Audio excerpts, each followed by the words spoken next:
그 이스라엘 백성들이 이제 본격적으로, 여호수아는 이스라엘 백성들이 본격적으로 하나님의 약속의 땅으로 들어가는 것을 설명하고 있어요. 근데 이 싸움은요, 징기스칸이나 나폴레옹과 같은 싸움이 아니에요. 그런 정복전쟁과는 달라요. 왠지 아세요? 싸움이 보면 너무 이상해요. 여리고성을 무너뜨리는데 돌래요. 그쵸? 도는데 무너져서 이기는 거예요. 사실은 이스라엘 백성들이 쳐서 죽인 것보다 그 성이 무너져서 죽은 사람들이 더 많았겠죠. 좀 이상하잖아요. 또 더군다나 아이성 같은 데는 굉장히 작은 성이었어요. 그래서 이스라엘 백성들이 자신만만했어요. 왜냐하면 작은 성이니까 요 정도 숫자만 가지고 가서도 우린 이길 수 있어 라고 판단했어요. 근데 졌어요. 이유는 아간의 죄 때문이었어요. 죄 때문에 져요. 이런 싸움이 있어요, 전쟁이? 다시 아간의 죄를 밝혀내고 여호수아가 다시 한번 재정비해서 하나님께 말씀을 받아서 싸우는데요. 매복하래요. 그것도 누가 작전을 주십니까? 여호수아가 작전을 짠 게 아니에요. 하나님이 작전을 짜요.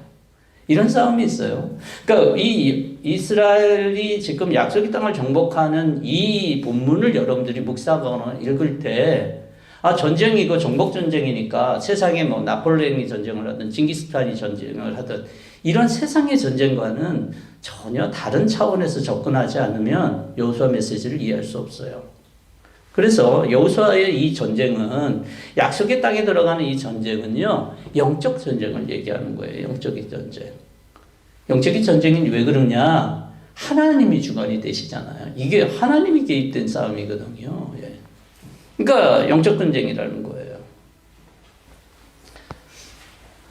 여호수아서나 사사기를 보면 단순한 전쟁 이상의 모습을 보여주기 때문에 이게 영적 전쟁이라고 얘기를 하면 그게 옛날 얘기 같지만 오늘날도 우리는 영적 전쟁을 하고 있어요. 악한 세력에 대해서, 세상의 그런 권세에 대해서 영적 전쟁을 하고 있다고 에베소서 6장에서 그렇게 얘기하고 있잖아요.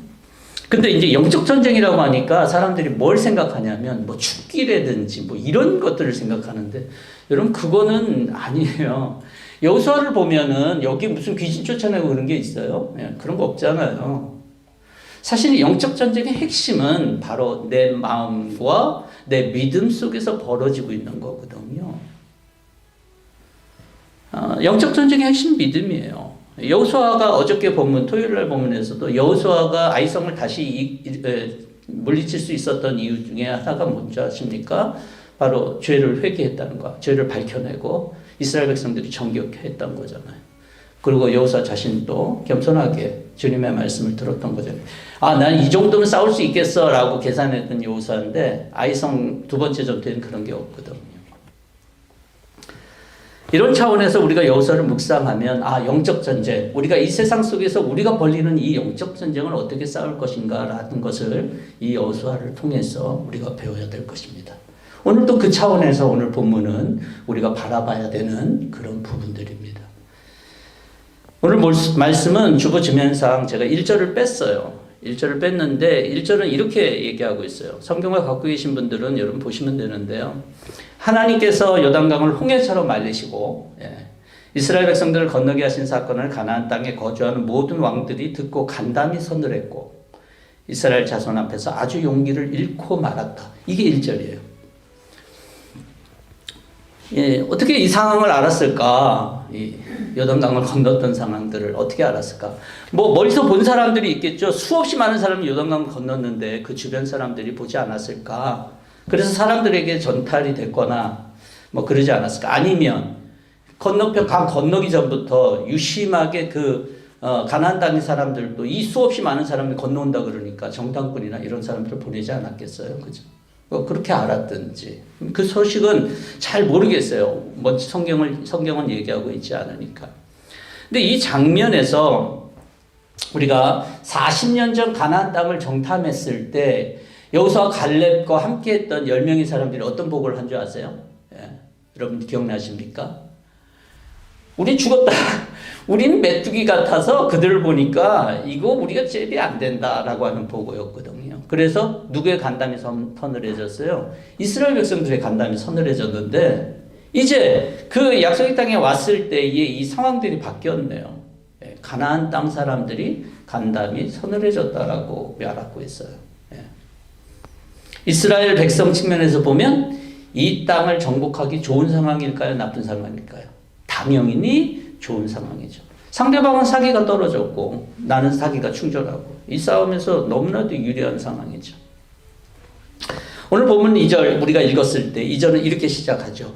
그때에 라고 시작하고 있어요. 이 그때는 그들이 간담이 서늘할 때를 얘기하는 거예요. 용기를 완전히 잃었고 사기가 잃었던 그때를 말하고 있어요. 이 왕들이 용기를 잃은 이유는 이게 뭐 요단강을 건넌다는 것은 이건 있을 수 없는 일이거든요. 하나님이 개입하고 신이 개입했다 그러니까 아마 그렇게 간담이 서늘해졌을지도 모르겠어요. 뭐 어쨌든 두려운 상황은 두려운 상황이죠. 지금으로부터 4,000년 전 사람들의 생각을 한번 생각을 해보세요. 이게 얼마나 두려운 상황이겠어요. 싸움할 맛 안 나죠. 근데 그때 뭘 했습니까? 하나님이 뭘 명령하셨어요? 여호수아에게 할례를 행하라 라고 하는 거예요. 할례를 행하라고 하는 것은 그냥 단순히 뭐 무슨 의식을 취하라는 게 아니거든요. 남자 성기 표피를 제거해서 그것을 끊어내는 일이에요. 그러니 그 8절에 보면 그들이 낫기까지 진중에 있었다라고 얘기를 하고 있거든요. 그러니까 며칠 동안 움직일 수 없는 상황이에요. 이 할례를 행한다는 것은. 왜 그러냐면 이 출애굽했던 1세대들은 다 광야에서 죽고 2세대들은 할례를 받지 않았어요. 그동안. 오늘 우리가 보면 읽은 데서 그렇게 얘기를 하고 있죠. 왜 타이밍이 이 타이밍이냐라고 하는 거예요. 좀 40년 동안 기다렸는데 우리가 생각할 때 약속의 땅 다 정복하고 해도 되는 거 아니에요? 아니면 진짜 이 요단강을 건너기 전에 하든지. 근데 요단강을 건넜단 말이에요. 이 상황은 무슨 상황입니까? 이미 적 진지 안에 있는 거예요. 가나안 땅 안에. 이보다 더 나쁜 상황이 어디 있어요? 할례 행하기에. 근데 하나님은 할례를 행하래요. 여러분 아까도 말씀드렸지만 이 전쟁에서 제일 중요한 건 뭐냐면 무기가 아니에요. 이 전쟁에 대해서 연구한 사람들이 얘기할 때 제일 중요한 건 사기입니다. 사기. 제가 뭐 정확하게 전쟁에 대해 전문가는 아니지만 싸울 때도 아무리 상대방이 불리하고 그래도 그 사람들의 사기가 충전하고 그렇다 그러면 역전할 수 있는 거거든요. 근데 상대방은 지금 사기가 떨어져 있어요. 이보다 더 싸움하기 좋은 상황이 없거든요. 근데 갑자기 이 사실을 계속적으로 이 가나안 사람들이 이 이스라엘 백성들의 정보를 알고 있었잖아요. 그래서 간담이 서늘해졌다 그렇게 얘기를 하고 있잖아요. 계속 봤을 거예요. 진중에 계속 머물러 있는 사람들을 보면서 야 이거 이상하다. 알아보지 않았겠어요. 알아볼 수도 있는 거고. 그래서 이 틈을 타서 이스라엘 백성들을 완전히 진멸시킬 수도 있는 것입니다. 실질적으로 우리가 창세기 36장에 보면은 야곱의 두 아들이 있었어요. 우리 그 첫째 아들과 시므온이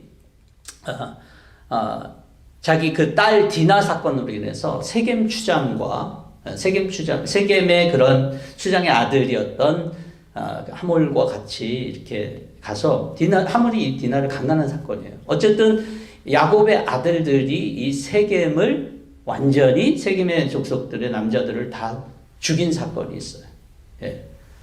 그 사건을 여러분 기억하실 텐데 그때 어떻게 했어요? 전략을. 야, 우리는 우리는 할례를 행해야 돼. 너가 우리랑 결혼하려면. 그래 들어보니까 할례만 하면 된다 그러면 결혼해 준다 그러니까 세겜 족속 그 추장 아들이 또 추장과 아들이 오케이 그렇게 해갖고 완전히 진멸당한 사건이 있었거든요. 싸움을 할 수가 없잖아요. 싸워야 되는 사람들이. 그렇다 그러면 이것도 똑같은 상황이죠. 적진지에 들어가 있고 할례를 행한다면 이거는 보통의 그러한 위기의 상황이 아닌 것입니다. 그런데 더군다나 이 할례를 40년 동안 받지 않았고 그랬던 이스라엘 전부가 아니에요. 그 중에 누구는 할례를 받았을까요? 여호수아, 갈렙은 할례를 받았어요. 1세대들이니까. 근데 누가 명령을 하는 거예요? 여호수아가 명령을 하는 건데, 여호수아가 이제 장군이라고 우리는 보통 표현하고 있잖아요. 왜냐면 싸움을 많이 했던 실질적인 인물이니까. 싸움을 많이 하다 보면 전력이라고 하는 게 있지 않겠어요? 예. 근데 누구보다도 이 시간에 할례를 하는 것이 적당하지 않다라고 하는 것을 이 여호수아와 갈렙은 알아요. 왜냐하면 해봤기 때문에. 딴 사람들은 해본 적이 없어요. 얘기는 들었을지도 모르겠지만 해본 적이 없잖아요. 그러니까 보통 이 사람이 경험하지 않고 얘기로 들은 사실은 그럴 수 있을 거야 라고 하지만 사실 정확하게 알기가 어렵거든요. 근데 여호수아는 알잖아요. 근데 여호수아가 그 말을 듣고 하나님 이 시기 말고 며칠 뒤로 하든지 우리가 정복하면 하면 안 될까요? 라고 묻지를 않아요. 여호수아가. 하나님의 할례를 명하시니까 모든 사람들에게 할례를 하게 하는 거예요. 그래서 진죽에서 며칠 동안 머무르게 된 거예요. 여러분 이게 쉬운 결정일까요? 저는 이 결정을 하면 여호수아가 제일 처음 떠올랐던 것이 아마 자신이 죽게 될 수도 있겠다라고 하는 것 같아요. 자신의 가족들, 그 다음에 지도자로서 이스라엘 그 많은 사람들의 죽음을 예상하면서 이 결정을 내렸다라고 저는 봐요. 그냥 단순히 하나님의 명령이니까 할례를 행하자 이런 상황이 아니라니까요. 제가 왜 이 상황 설명을 하냐면 이 여호수아가 할례를 하는 하나님의 명령을 받은 이 시간이, 이 결정이, 그리고 그 명령이 따르는 그의 마음이 어땠는지를 저 여러분들이 좀 더 깊이 묵상하기 위해서 설명드리는 거예요. 이건 굉장히 쉬운 상황이 아니에요.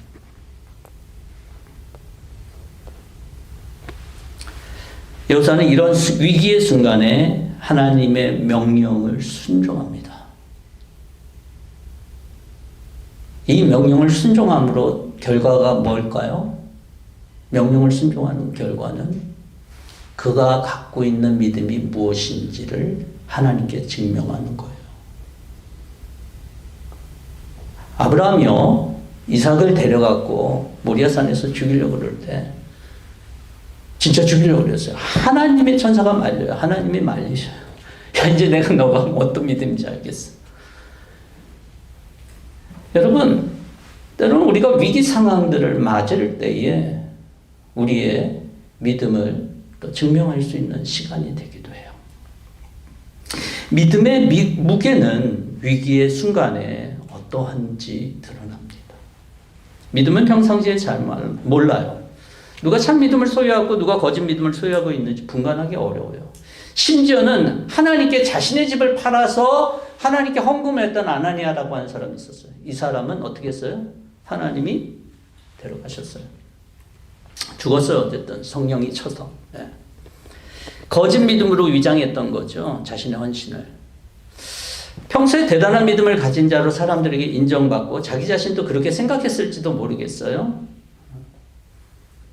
그런데 믿음은요, 위기의 순간에 닥쳤을 때 그가 어떠한 선택으로 하나님 앞에 결정하고 선택하느냐에 따라서 그 실체가 드러나는 거예요. 자신의 이익이 걸려 있거나 고난이나 위기가 닥치면 쉽게 믿음을 포기하는 경우도 많기 때문에 그래요. 신실한 믿음을 가진 사람은 위기의 순간이 닥치면 오히려 믿음의 기준으로 행동을 취하고 끝까지 믿음을 지킴으로 자신의 믿음의 진실성을 입증합니다. 대표적으로 성경에서는 욥도 그랬고 다니엘도 그랬고, 여러분 위기의 순간에 믿음을 포기하지 않는 진실한 믿음이 사람이 될 수 있는 것은 그런데 그냥 갑자기 되는 것 아니에요. 저와 여러분들이 갑자기 믿음의 사람이 될 수 있을까요? 그거는 아니잖아요. 어떻게 봐도 아니잖아요. 평소에는 전혀 믿음과 상관없이 사는데 이 사람이 어떤 믿음이 요구되는 순간에 갑자기 믿음을 발휘할 수 있다. 진짜 하나님이 원하는 믿음을 발휘할 수 있다. 이게 말이 됩니까? 말이 안 되잖아요. 그렇다 그러면 어떻게 우리가 위기의 순간에도 믿음을 지킬 수 있는 사람이 될 수 있을까? 그것은 단순히 그냥 되는 게 아니라 평소에 우리의 신앙의 훈련이 돼야 되는 거겠죠. 믿음의 훈련이 되지 않은데 믿음의 역사가 일어난다. 이거는 아니죠. 믿음의 역사가 일어나지 않는데 영적인 승리를 할 수 있다. 이거는 또 아니죠.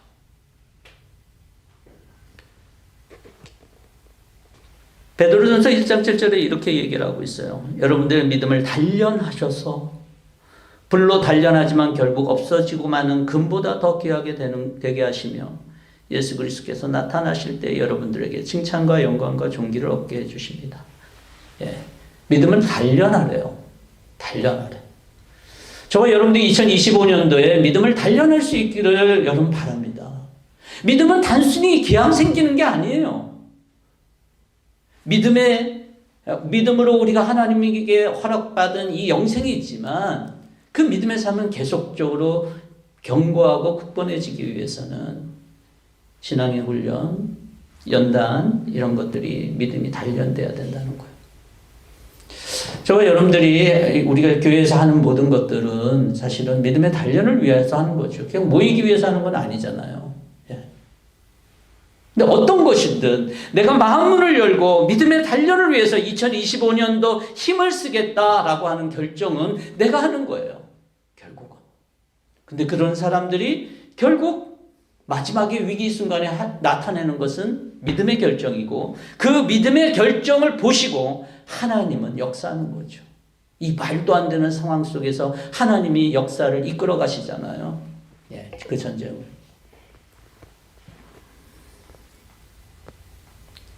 유다서에는 이렇게 말씀하고 있어요. 사랑하는 여러분, 여러분은 가장 거룩한 여러분들의 믿음을 터로 삼아서 자기를 건축하고 성령으로 기도하십시오.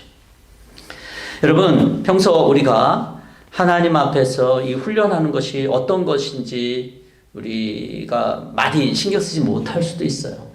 근데 여러분들이 좀 2025년도에는 나의 믿음을 어떻게 훈련할까? 나의 믿음을 어떻게 견고케 할까? 위기의 순간에도 변하지 않고 하나님을 기쁘게 할 수 있는 그런 믿음, 하나님을 온전히 의지할 수 있는 믿음, 상황과 상관없이 그것을 위해서 힘쓸 수 있는 2025년도가 될 수 있길 바랍니다. 하나님 베푼 두 번째 이유를 본다면 9절이에요. 9절에서 이렇게 얘기하고 있어요. 주님께서 여호수아에게 말씀하셨다. 너희가 이집트에서 받은 수치를 오늘 내가 없애버렸다. 그리하여 그곳 이름을 오늘까지 길갈이라고 한다. 라고 9절에 말씀하시죠. 여러분 성경을 보면 우리 세번역을 보면 밑에 조그만 주로 거기에는 이렇게 얘기하고 있어요. 히브리어 길갈은 굴리다, 없애다 라는 뜻을 가진 갈랄과 발음이 비슷함 이렇게 되어 있거든요. 그래서 이게 굴러갔다는 얘기예요. 그러니까 뭘 굴러갔냐? 바로 수치가 굴러갔다라고 하는 거예요. 저는 이스라엘 백성들의 애굽 생활을 볼 때 요셉이 살아있을 때까지 굉장히 풍성했거든요. 굉장히 수준 높은 생활을 했어요. 요셉으로 인해서. 그리고 요셉을 아는 왕들, 몇 대까지인지는 나타나고 있지 않지만 요셉을 아는 왕들 때까지 이스라엘 백성의 아무런 삶의 문제가 없었어요. 그러고 나서 우리는 일제치하고 비교하면 안 돼, 이거는. 예, 요셉을 알지 못하는 왕이 일어나면서부터 이스라엘 백성들의 삶에 좀 곤란이 생기기 시작했어요. 결국에는 출애굽할 당시에는 노예 생활을 했죠. 예. 그런데 이게 수치일까? 삶이 어려우면 수치일까? 그러면 우리가 삶이 경제적으로 어렵거나 어떤 곤란을 갖고 있는 사람들은 다 하나님께 수치일까? 우리는 그렇게 볼 수는 없잖아요. 왜냐하면 초대교회 백성들은요, 다 잘 못 살았어요. 경제적으로 굉장히 힘들었어요. 그래서 바울이 1차 전도여행, 2차 전도여행하고 헌금한 것을 예루살렘 교회로 갖고 오고 했거든요. 그들의 경제적인 형편이 그렇게 좋지가 않았어요. 그럼 그들도 하나님의 수치입니까? 그건 그럴 수가 없죠. 우리는 그런 하나님을 우리는 절대로 기대할 수도 없고 성경도 그렇게 얘기하고 있잖아요. 그럼 여기에서 애굽에서의 수치는 뭐였을까라고 하는 거예요. 여러분, 이 할례는 아브라함과의 그런 약속 속에서 이루어지는 거거든요. 여러분 요즘에 우리가 창세기를 읽고 있잖아요. 창세기 17장에 보면 하나님께서 전능하신 하나님 나타나서 그렇게 말씀하시고 난 다음에 아브라함에게 야 이제 너 아브라함이라 말고 아브라함이라고 해라. 사레라고 하지 말고 사라라고 하라. 이름을 개명해요. 그리고 너에게서 이스마엘 아니라 너에게 약속된 자손을 내가 허락할 거야. 모든 민족을 다스릴 수 있는 자손이 너로부터 나올 거야. 라고 얘기를 하고 있거든요. 그때에 이제 하나님이 그 언약, 하나님이 하실 그 언약을 확증하기 위해서 너는 이제 할례를 해. 라고 아브라함에 말한 사건이 바로 할례의 시작이에요. 할례는 뭐냐면 하나님의 언약을 담고 있는 삶이다라고 하는 것을 자기 몸의 상징으로서 갖고 있는 게 할례예요. 근데 이스라엘 백성들이 애굽에서 있을 때 그들은 어땠습니까? 자기 자신들이 하나님의 언약 백성이라고 확인했어요? 아니요. 애굽에서 먹고 사는 동안 그들은 하나님의 언약 백성의 프랙티스가 아니라 일반 애굽 생활에 푹 젖어 있었어요. 그것을 우리가 어떻게 증명할 수 있냐면 여러분 출애굽할 때 과정이 너무 광야에서 어려웠잖아요. 맨 처음에 그들이 불평한 게 뭐였어요? 먹을 게 없습니다. 그래서 먹을 걸 주셨잖아요. 뭘 줬어요? 만나와 메추라기를 주셨어요. 마실 물이 없습니다. 반석에서 물이 나왔어요. 그런데 이들이 좀 지나면서 불평한 게 뭔지 아세요? 우리가 이 음식을 너무 싫어합니다. 질렸다는 얘기예요. 질렸다는 얘기. 애굽에 있을 때 우리는 뭐 부추도 먹었고 뭐 힘이 나는 것들 먹었고 막 그랬는데 여러분 이들의 삶은요 언약 백성의 삶이 아니었어요. 수치는 뭔지 아세요? 하나님의 언약 백성이 하나님의 언약 백성처럼 살지 않는 것이 하나님이 보시는 수치예요. 그 수치를 없애버리겠다라고 하는 거거든요. 이 할례를 통해서. 이 새로운 주의 백성들이 누구냐? 이 약속의 땅에 들어갈 사람들이 누구냐? 하나님의 언약 백성이라는 거예요. 그리고 하나님의 언약 백성이 들어가서 살아야 땅이 바로 가나안 땅이었다는 거죠. 이들의 삶의 태도는 하나님의 언약 백성의 삶이 아니었기 때문에 하나님께서는 출애굽해서 하나님의 약속의 땅에서 하나님의 백성으로 살게 하시려고 하는 것이었죠. 그래서 하나님이 아브라함에게 얘기했던 것처럼 나는 전능한 하나님이다. 나에게 순종하며 흠없이 살아라 라고 하면서 아브라함에게 나타나서 처음 말씀하신 그 말씀대로 살아가기를 하나님 바라시는, 그래서 그것을 기억하고 자기 몸의 표징을 삼는 사람들이 바로 할례를 받는 사람들이거든요. 근데 여러분 할례만 받으면 그러면 하나님의 언약 백성이 되는 겁니까? 아니 그건 아니겠죠. 성경은 늘 형식을 얘기하지만 형식을 취한다 그래갖고 그것의 결과까지 따라온다라고 얘기를 하고 있지 않아요. 제일 중요한 것은 이 형식이 뭐랑 맞아야 되냐면 내 마음과 맞아야 돼요. 내 마음의 믿음과 맞아야 되는 거거든요. 그래서 바울은 뭐라고 그랬어요? 로마서 2장에서 보면은 마음의 할례를 받아라 라고 얘기를 하고 있거든요. 즉 중요한 건 마음이었어요. 몸의 징표를 갖지만 중요한 건 마음의 믿음이었거든요. 그래서 이것을 계속적으로 기억하라 라고 하는 의미로서 하나님께서 할례를 행하라고 하는 거죠. 그냥 이스라엘 백성들이 좀 고생하라고 할례를 베풀으라고 그렇게 말한 건 아니라는 거예요. 근데 왜 그런 걸 하셨을까? 왜 하나님 자꾸 뭘 기억하래요? 여러분 성경을 보면 뭐 기억하라, 또 기억하라, 왜 자꾸 하나님 기억하라 그런가? 우리 기억력이 좀 안 좋긴 안 좋아요. 특히 하나님에 대해서. 에덴 등산에서 선악과를 두셨을 때도 창조자 하나님 기억하라고 하는 의미에서 선악과를 두셨고, 또 예수님도 마지막 만찬에서 떡과 포도주를 나누면서 이것을 기념하고 기억하라라고 말씀하셨어요. 근데 하나님께서는 이 모든 것들을 기억하고 그것을 따라야 되는 그런 목적이 뭔지 아세요? 그것은 바로 우리의 행복이에요. 신명기 10장 12절과 13절을 보면 우리가 이런 생각을 할 수 있어요. 하나님은 율법을 따르기를 굉장히 강력하게 요구하는 하나님, 그래서 너희들은 나를 따라야 돼, 내 말을 따라야 돼, 이렇게 보지만 신명기 10장에 보면 이렇게 분명히 얘기하고 있어요. 이스라엘 자손 여러분, 지금 주 당신들의 하나님이 당신들에게 원하는 게 무엇인지 아십니까? 주 당신들의 하나님을 경외하며 그 모든 길을 따르며 그를 사랑하며 마음을 다하고 정성을 다하여 주 당신들의 하나님을 섬기며 여기까지는 하나님을 따라야 되는 것 같은 그게 목적인 것처럼 보이잖아요. 근데 그 다음 13절이 이거예요. 당신들이 행복하게 살도록. 여러분, 이 모든 것들의 결과는요, 하나님이 우리의 행복 때문에, 우리의 진짜 행복 때문에 하나님이 말씀하신 거예요. 그래서 하나님을 기억하고 하나님의 그 명령을 우리가 따르고 하는 것은 사실은 다른 목적이 아니라 하나님의 행복이 아니에요, 절대로. 나의 행복이에요. 우리의 행복이에요. 왜 그러냐면 하나님은 더하거나 뺄 수 있는 분이 아니에요. 완벽하신 분이고 전능하신 분인데 우리가 뭘 더할 수 있다라고 된다라면 그분은 완벽한 분이 아니거든요. 우리가 뭘 더한다고 해갖고 뭘 행위를 한다고 그랬고 하나님이 만약 행복해진다라면 그런 신이 어디 있습니까? 그런 신을 성경은 얘기하고 있지 않아요.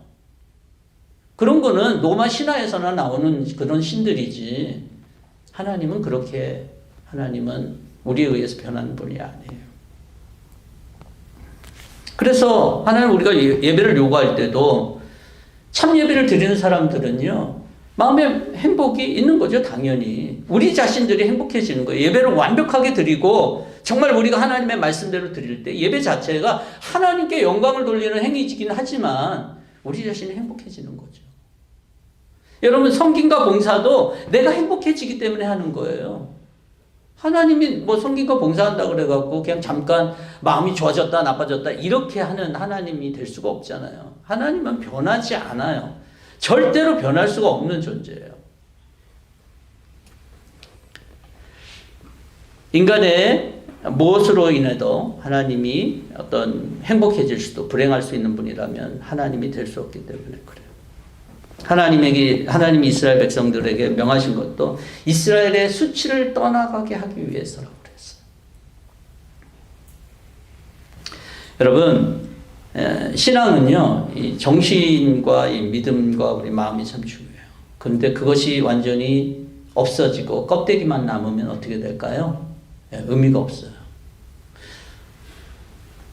출애굽의 역사를 경험한 세대가 요단강을 건너는 그런 은혜를 체험한 세대에게 이 할례의 예식을 행하면서 진짜 우리가 가져야 될 마음이 무엇이고 믿음이 무엇이고 그것을 여호수아에게 통해서 이스라엘 백성들에게 행하게 합니다. 그것은 단순히 껍데기만을 가지고 있는 그런 신앙이 아니라 진짜 신앙이 무엇인지를 돌아보게 하는데 또 오늘날 우리에게도 돌아보게 하는데 도움이 됩니다. 하나님이 어떤 삶으로 이 땅 가운데 살기를 원하시냐면 우리가 하나님의 언약 백성으로 살기를 원해요. 뭐 하나님의 언약 백성이라니까 우리가 뭐 굉장히 대단하고 뭐 사람들과 뭐 이렇게 비교해 볼 때 굉장히 뛰어나고 그걸 요구하는 게 아니에요. 사람마다 다 각자의 달란트가 다 다르기 때문에 하지만 우리의 기준은 이 세상의 기준이 아니라 하나님의 말씀의 기준으로 산다라고 하는 것이 분명한 사람들이 바로 언약 백성들입니다.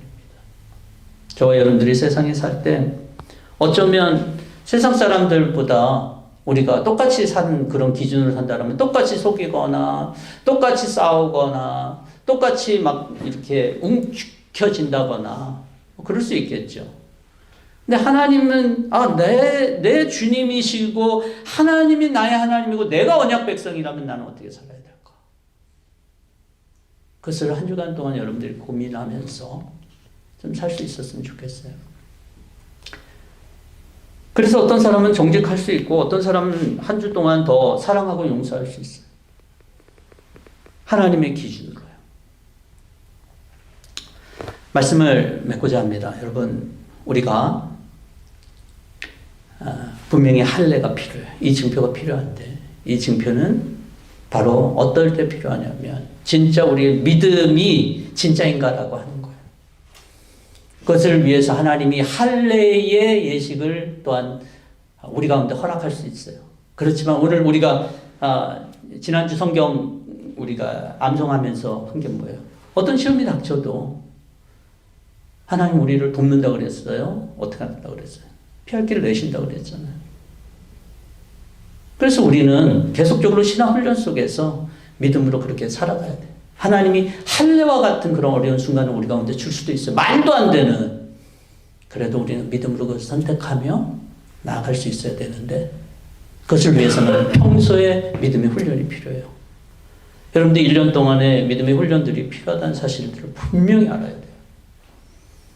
그리고 우리가 이 세상 속에 살지만 우리는 하나님의 언약 백성으로서의 징표가 예수 그리스도의 보혈의 피로 저와 여러분들의 삶 가운데 있는 사람들이에요.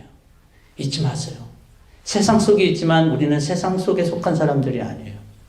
우리는 하나님의 언약 백성으로 하나님이 우리 가운데 허락하신 말씀의 기준을 가지고 우리는 살아가는 제 백성들이 될 수 있기를 주의 이름으로 축원합니다. 같이 함께 기도하겠습니다.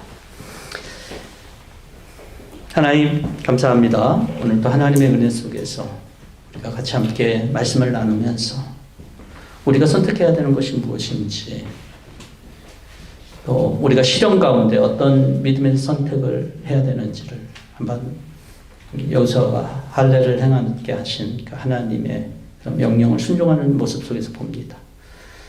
또 할례의 의미처럼 약속의 땅에 들어가서 우리는 그들의 삶과 또 그들의 문화들을 또한 보지만 우리는 그들과 다른 기준으로 살아야 되는 것을 또한 도전받습니다. 애굽에서 놓쳤던 그런 수치스러운 삶이 아니라 이제 하나님의 영광스러운 하나님의 약속의 땅을 들어갈 때에 기대와 소망과 기쁨으로 하나님의 백성의 기준으로 살아갈 저희 백성들이 모습을 보게 하심을 감사합니다. 오늘도 우리가 이 땅 가운데 살지만 세상과는 다른 기준으로 세상 사람들이 그렇기 때문에 나도 그렇게 한다는 것이 아니라 하나님의 말씀의 기준으로 하나님의 약속의 말씀의 기준으로 살아갈 수 있는 우리 모두가 되게 하여 주시옵소서. 감사합니다. 예수님의 이름으로 기도하옵나이다. 아멘.